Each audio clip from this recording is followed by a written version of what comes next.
Good afternoon and welcome here to the Caleb White Classic here at Pinson Valley High School. And I'm sitting here, Derek Williams, Breezy on the ones and twos, and I got my guy, the host of today's event, Coach Darrell Barber and the Pinson Valley Indians. Coach, how you doing today? And I'm blessed. I appreciate you all for coming out and supporting this event.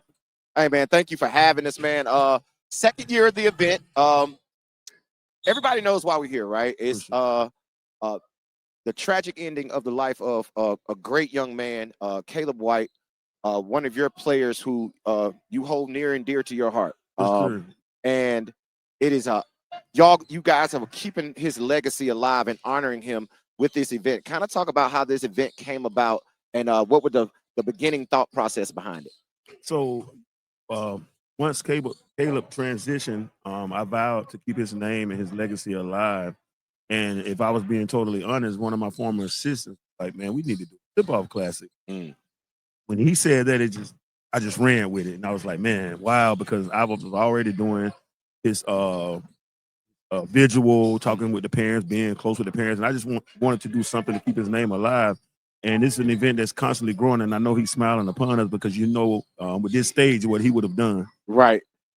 And, I would say this. You guys, since that moment, you guys have had an up and down battle here at Pinson.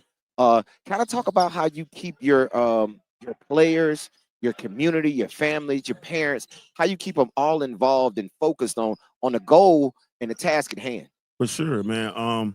We're a very close knit group, anyways. Like I've always said, we go to church together. Last night we locked in and stayed overnight. This is truly a brotherhood, and it's bigger than basketball. And it was a no-brainer. Caleb was a kid who the community loved, who the state loved. His parents are wonderful, and they've supported me throughout this all. And although it's been hard, we've dealt, with a lot. We had Amari who broke his leg. Caleb transitioned a month later. Right. The next year we lose a guy who's possibly going to be an NBA player, and this year with Quay. And I just think our faith and our belief in God and our wholeness as a family has helped us through this process. That's so awesome. So let's talk about the event, though, Coach. You got some really, really good teams, man.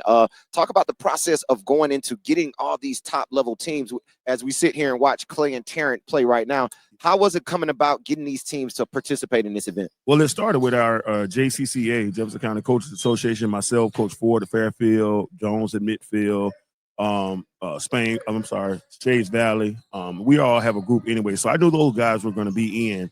And from there, I just reached out to a lot of coaches, and they were definitely wanting to support this event.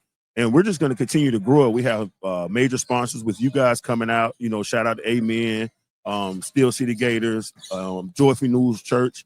And it's going to grow now. Coming, we're looking at inviting in Charlemagne, for the nation. Right. He's committed. We got Burkett down in Tipton, Georgia. So we're going to bring in some out-of-state teams to continue to grow this event. Well, and I'm going to tell you like this, Coach. You guys have always been a top-level program, right?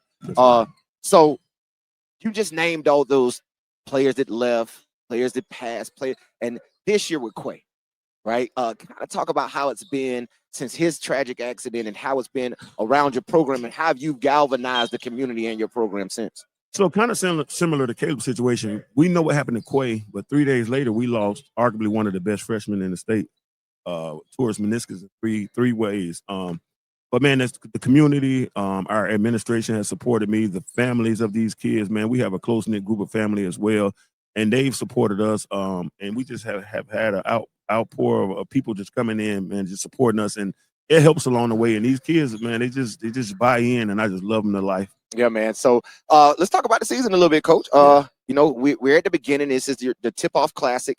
What can we expect this year from a young Pinson Valley team, especially now losing your leader? Yeah, you're gonna see a different. I won't say different brand of basketball, but we'll have guards on the floor. We don't have anybody over 6'2", so I don't want to hear you all talking all that noise this year because you already know. But these guys are going to compete. It's kind of a next man up mentality, and the good thing I like about these young guys, they really don't know what's going on. They're just out here hooping, right? And they're not afraid of the moment. We have 7 sophomores, and Kaylin is a freshman.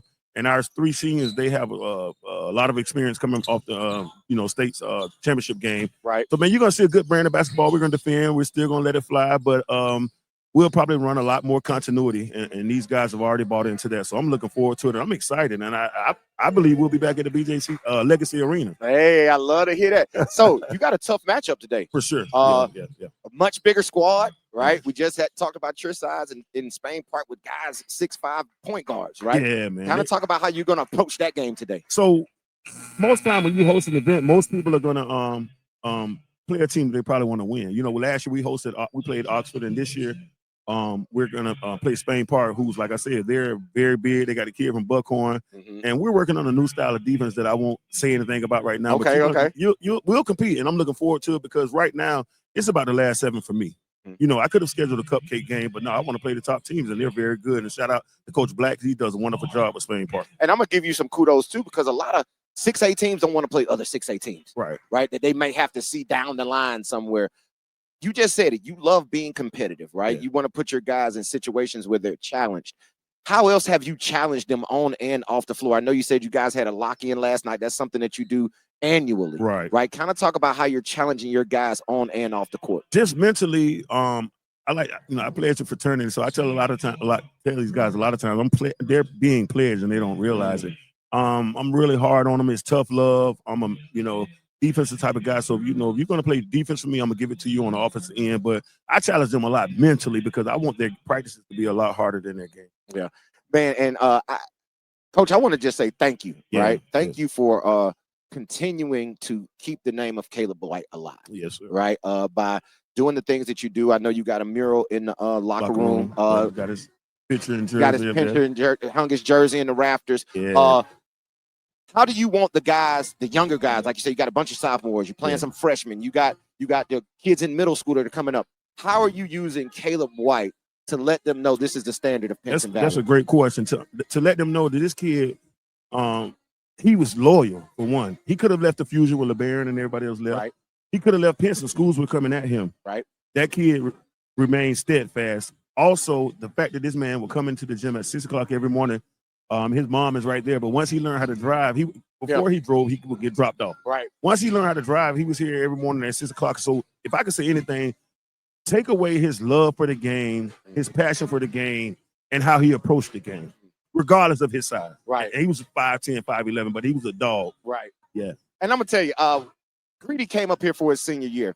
Caleb was in the 9th grade. Man. And these guys, during COVID, they didn't have to go to school. For sure. Him and Caleb were in the gym every single day. So funny story. It takes B Will to tell this story. You know, Kool-Aid was playing football. Right. So I said, man, B, we probably gonna put Caleb on JV, but we'll let him play a little varsity till Kool-Aid come back. Right.